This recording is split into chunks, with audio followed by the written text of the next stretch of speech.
Good morning, class 7th student. Today, 26 August 2020, on Wednesday. Today, I attend Hindi literature textbook Aradhya, title सत्साहस, lesson number 5, written by Ganesh Shankar विद्यार्थी. New chapter है. इससे पहले 4th chapter तक विधिवत complete कर दिया है. मैं आज इसकी समरी बताऊंगा. आपको होमवर्क में इसके वर्ड मीनिंग लिखने हैं. ये आपका आज का होमवर्क है. देखिए, गणेश शंकर विद्यार्थी ने सत्साहस के विषय में बताया है. साहस को उन्होंने मुख्य रूप से 3 भागों में विभाजित किया है. आप जो भी इतिहास प्रसिद्ध पुरुष हुए हैं, निश्चित रूप में वो अन्य लोगों से अलग थे. आपने इतिहास में अर्जुन, भीम, भीष्म पितामह, अभिमन्यु आदि का नाम सुना है. उनमें साहस कूट कूट करके बढ़ा था, और ये कहना चाहिए सत्साहस कूट कूट करके बढ़ा. सत्य का आचरण करते हुए साहस दिखाना इज नोन एज सत्साहस. आप विचार कीजिए, आल्पस पर्वत के विशाल शिखरों को पार करने वाला, आपने नाम सुना होगा, हनीबल और नेपोलियन का नाम आज जो है बड़े ही सम्मान के साथ इतिहास में दर्ज है. उनमें अतुलनीय साहस था. यह साहस का ही प्रभाव था कि जिसने तैमूर, शिवाजी, क्रॉमवेल, रणजीत सिंह और संग्राम सिंह आदि को सामान्य व्यक्तियों से कुछ अलग बना दिया, कुछ विशेष बना दिया. सत्साहसी के लिए केवल साहस प्रकट करना ही अभिष्ट नहीं है. आप विचार कीजिए, सूरवंश के क्रूर कर्मा बादशाह मोहम्मद आदिल पर भरे दरबार में एक मुस्लिम युवक ने आक्रमण करके उनके बहुत सारे सैनिकों को वीरगति को प्राप्त कर दिया, और लास्ट में खुद भी मारा गया. ये साहस तो है, परंतु उसके साहस का कारण था उसका अपना लालच. उसके पिता की जागीर को बादशाह के द्वारा जब्त कर लिया गया था, जागीर विहीन कर दिया गया था. इसलिए उसने अपने लालच में इस प्रकार का साहस दिखाया. इसे साहस न कहकर के दुस्साहस कहा जाता है. जब व्यक्ति अपने लालच में कोई साहसी कार्य करता है तो उसे साहस नहीं कहा जाता, बल्कि दुस्साहस किया जाता है. अपने कर्तव्य परायण का बिना बोध किए हुए, बिना स्वार्थ के जब साहस भरे कार्य किए जाते हैं, हम उसे ही साहस की श्रेणी में या सत्साहस की श्रेणी में रखते हैं. कुछ साहसी कार्य कुत्सित भावनाओं को अपने मन में रख करके अपने उद्देश्य के, अपने लालच, अपना उल्लू सीधा करने के लिए कहा जाता है. उसे साहस न कह करके हम कुत्सित साहस के नाम से जानते हैं, क्योंकि उसमें स्वार्थ छिपा हुआ है. मध्यम श्रेणी का साहस प्राय शूरवीरों में पाया जाता है. उनके उच्च विचार और निर्भीकता को भली भांति प्रकट करता है, परंतु ऐसे मनुष्य बेपरवाही और स्वार्थहीनता की कमी नहीं होती. उनमें स्वार्थहीनता भरी हुई होती है. वो अपना बल शक्ति का प्रदर्शन तो करते हैं, परंतु बुद्धि का अभाव होता है, और बुद्धि के अभाव में हम सत्साहस नहीं दिखा सकते. इसके लिए आप विचार कीजिए, एक एग्जाम्पल दे रहा हूँ. अकबर बादशाह के यहाँ 2 हिंदू राजपूत सैनिक आए. उन्होंने नौकरी करने की इच्छा करी. बादशाह ने, अकबर ने पूछा कि तुम क्या काम कर सकते हो. उन्होंने कहा कि करके दिखाएं या जुबानी बताएं. बादशाह ने कहा करके दिखाओ. दोनों ने बर्छी तैयार की, घोड़े पर चढ़ कर के अकबर बादशाह के सामने युद्ध करने लगे, और दोनों ही वीरगति को प्राप्त हो गए. इसलिए उनमें बुद्धि की कमी थी.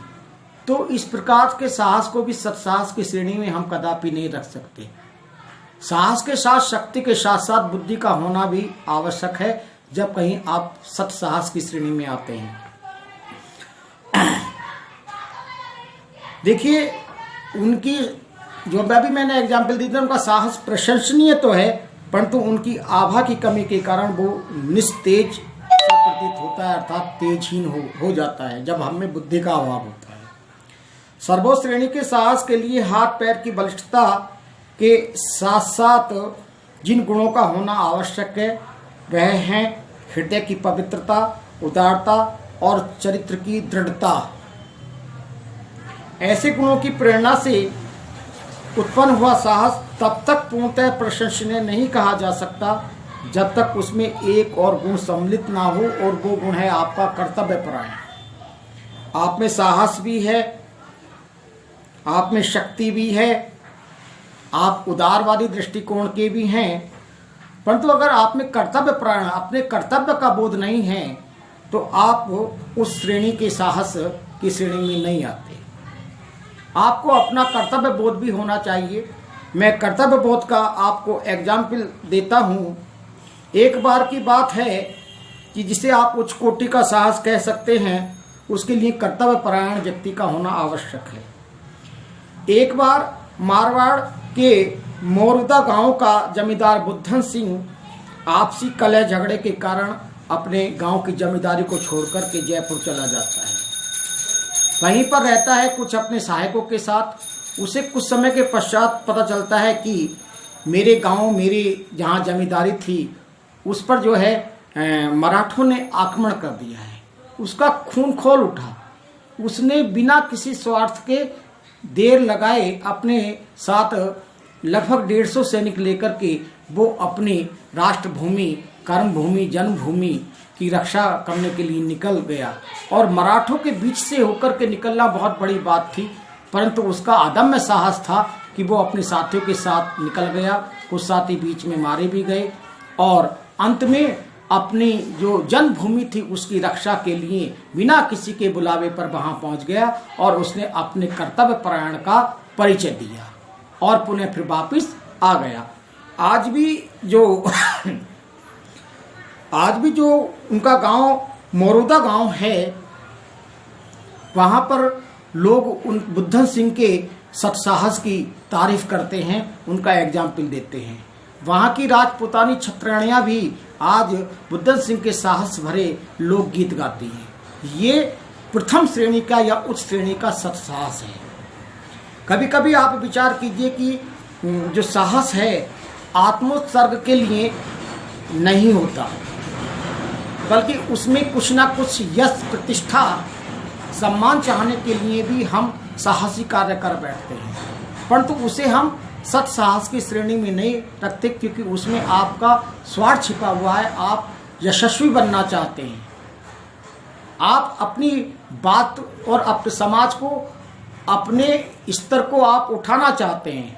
आप चाहते हैं कि मुझे यश और प्रतिष्ठा अधिक से अधिक प्राप्त हो जाए, तो इसमें भी आपका लालच छिपा हुआ है। साहसी व्यक्ति में एक गुप्त शक्ति होती है जिसके बल से वह दूसरे मनुष्यों के दुख से बचाने के लिए प्राण तक देने को आतुर हो जाता है। जब धर्म, देश, जाति और परिवार वालों के लिए नहीं, किंतु संकट में पड़े हुए अपरिचित व्यक्ति के लिए भी सहायतार्थ हम साहस दिखाते हैं, वही उच्च श्रेणी का साहस है। इसे ही सत्साहस कहते हैं। सत्साहस के लिए अवसर की राह देखना की आवश्यकता नहीं है, क्योंकि सत्साहस दिखाने का अवसर प्रत्येक मनुष्य के जीवन में पल पल आता रहता है। देश, काल और कर्तव्य का विचार करना चाहिए और स्वार्थ रहित होकर साहस न छोड़ते हुए कर्तव्य प्राण बनने का हमें प्रयत्न करना चाहिए। ये इस चैप्टर की समरी है। मैंने समरी एक्सप्लेन कर दी। आशा करता हूँ समझ में आई होगी आपके। और आपको आज की डेट में, अर्थात 26 अगस्त की डेट में आपको वर्ड मीनिंग लिखने, यही आपका होमवर्क है। जय हिंद, जय भारत।